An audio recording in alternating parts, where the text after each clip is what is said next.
मित्रों, क्या आप विष्णु जी के ही एक रूप नील माधव के बारे में जानते हैं?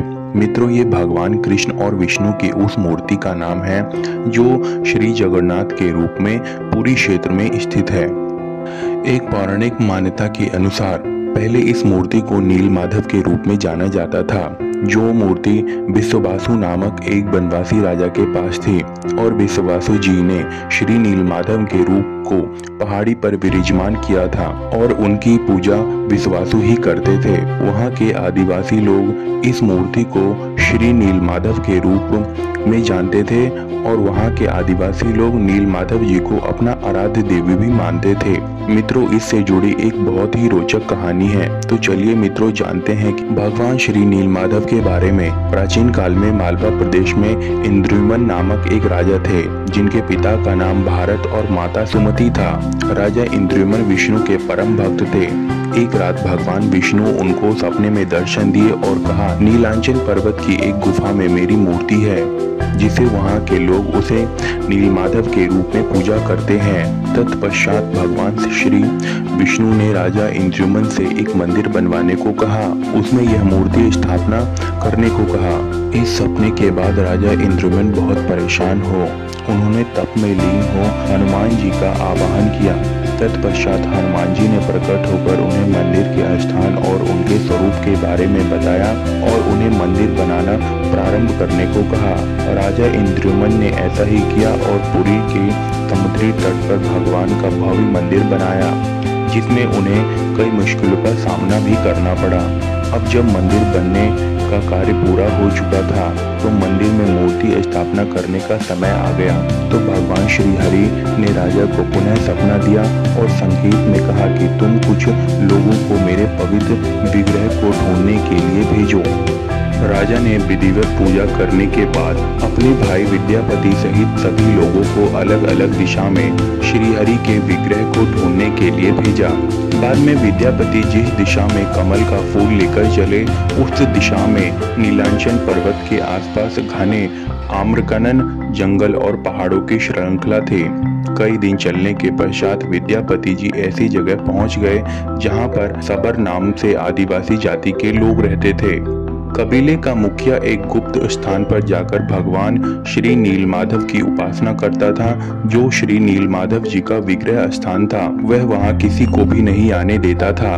कबीले के सरदार की एक सुंदर लड़की थी जिसका नाम ललिता था, जिसने विद्यापति को जंगली जानवरों से बचाया था जो उस समय घायल थे। बाद में वह लड़की ललिता ने विद्यापति को अपने घर ले आई और कबीले के सरदार, जिसका नाम विश्वावसु था, वह उसका पिता था। ललिता ने अपने पिता को सारा किस्सा बताया कि यह व्यक्ति जंगल में भटक गया है और जानवरों ने कैसे इनको घायल कर दिया था।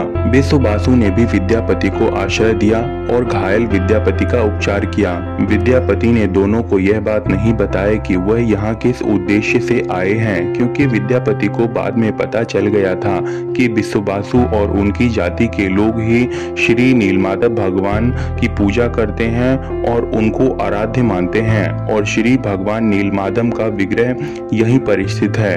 और बहुत दिन वहां रुककर विद्यापति जी लोगों के बीच घुल मिल गए और साथ उनके प्रेम ललिता के प्रति बढ़ गया। तत्पश्चात एक दिन उनका विवाह कबीले के मुखिया विश्वावसु की लड़की ललिता से हो गया। फिर एक दिन विद्यापति ने अपने ससुर से नील माधव के दर्शन की इच्छा व्यक्त की। मिन्नतों बाद विद्यापति के ससुर विश्वावसु ने शर्त रखी कि मैं तुम्हें वहां तक आंख पर पट्टी बांधकर ले जाऊंगा। विद्यापति ने उनकी बात मान ली, जैसा आप उचित समझे। चतुर विद्यापति ने वहां जाते समय अपनी धोती में एक पोटली में राई के दाने बांध लिए और जब उसकी आंखों पर पट्टी बांधकर उसे ले जाया गया तो रास्ते पर उसने उन राई के दानों को रास्ते में बिखेर दिया। अंततः एक पहाड़ी की एक गुफा में जब उसके आंखों से पट्टी खोली गई तो उसके सामने प्रभु श्री नीलमाधव का विग्रह था, जिसमें से इतना तेज प्रकाश निकल रहा था कि वह अपनी आंखों को उन पर नहीं टिका सके। और यह देखकर विद्यापति अति प्रसन्न हो गए कि उन्हें श्री नीलमाधव जी के दर्शन हो गए। फिर जब वे दर्शन कर लौट आए, कुछ समय बाद वे राई के दाने पौधे में बदल गए। तो विद्यापति को वहां तक पहुंचने का मार्ग मिल गया। लंबे समय बाद एक दिन प्रातः जल्दी उठकर विद्यापति उस मार्ग पर जाने लगे तो उनकी पत्नी ने पूछा कि आप इतनी सुबह कहाँ जा रहे हैं। जवाब में विद्यापति कहते हैं कि फूल एकत्रित करने जा रहा हूँ ताकि भगवान को अर्पित कर सकूं और तुम्हारे लिए बेड़ा बना सकूं। यह सुनकर उनकी पत्नी ललिता काफी प्रसन्न हो गई। फिर विद्यापति वहां से सीधे नीलांचन पर्वत की गुफा में चले गए। शंका होने पर उनकी पत्नी भी उनके पीछे आ गई और उन्होंने देखा कि विद्यापति तो श्री प्रभु नीलमाधव की मूर्ति चुरा कर ले जा रहे हैं और यह देख उनको बड़ा दुख हुआ। बाद में विद्यापति ने अपनी पत्नी को सारा किस्सा बताया कि मेरे भाई राजा इंद्रुमन हैं और उन्होंने एक भव्य मंदिर का निर्माण करवाया है जिसमें प्रभु की इच्छा से ही वह वहाँ के विग्रह स्थापित करना चाहते हैं। विश्वासु अपने आराध्य देव की मूर्ति चोरी होने से बहुत दुखी हुए। बाद में उनको ये बात पता चल गया कि उनकी बेटी ने भी विद्यापति का साथ दिया है, तो बाद में उन्होंने अपनी बेटी को कबीले से निष्कासित कर दिया। जब उन्होंने अपनी बेटी ललिता को निष्कासित किया तब विश्वासु की बेटी गर्भवती थी।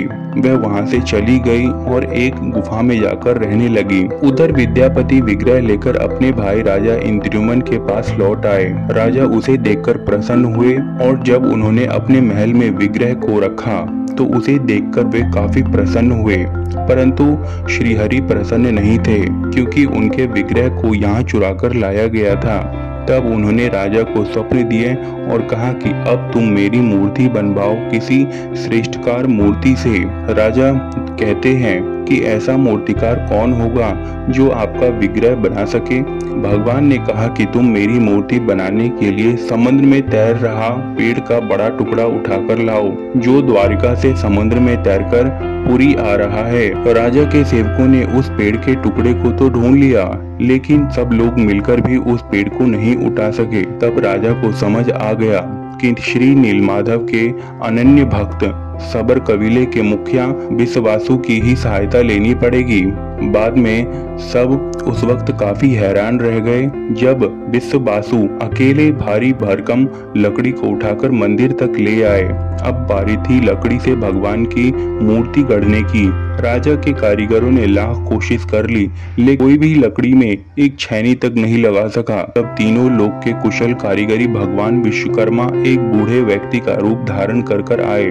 उन्होंने राजा से कहा कि वे श्री नीलमाधव की मूर्ति बना सकते हैं, लेकिन साथ ही उन्होंने अपनी शर्त भी रखी कि वे 21 दिन में मूर्ति बनाएंगे और अकेले में बनाएंगे कि कोई उनको यह मूर्ति बनाते नहीं देख सकता।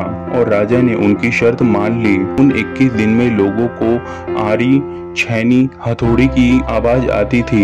एक दिन राजा इंद्रुमन की रानी गुंडीचा अपने को रोक नहीं पाई। वह दरवाजे के पास गई तो उसे कोई आवाज सुनाई नहीं दी। वह घबरा गई। उसे लगा कि वह बूढ़ा कारीगर मर गया है। उसने राजा को इसकी सूचना दी। अंदर से कोई आवाज सुनाई ना दे रही थी तो राजा को भी ऐसा ही लगा। सभी शर्तों और चेतावनियों को दरकिनार करते हुए राजा ने कमरे का दरवाजा खोलने का आदेश दिया। जैसे ही कमरा खोला गया तो बूढ़ा व्यक्ति गायब हो गया था और उसमें सिर्फ 3 अधूरी मूर्तियां पड़ी मिली।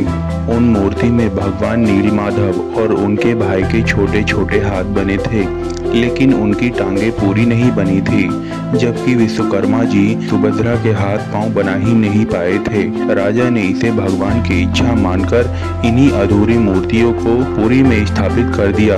तब से लेकर आज तक इन 3 भाई बहन इसी रूप में विद्यमान है। वर्तमान में जो मंदिर है वह 7वीं सदी में बनाया गया था। हालांकि इस मंदिर का निर्माण ईसा पूर्व 2 में हुआ था। यह स्थित मंदिर 3 बार टूट चुका है। इस मुख्य मंदिर के आसपास लगभग 30 छोटे बड़े मंदिर स्थापित है। ब्रह्मा और स्कंद पुराण के अनुसार यहाँ भगवान विष्णु पुरुषोत्तम नीलमाधव के रूप में अवतरित हुए और सब सबर जनजाति के परम पूज्य देवता भी बने।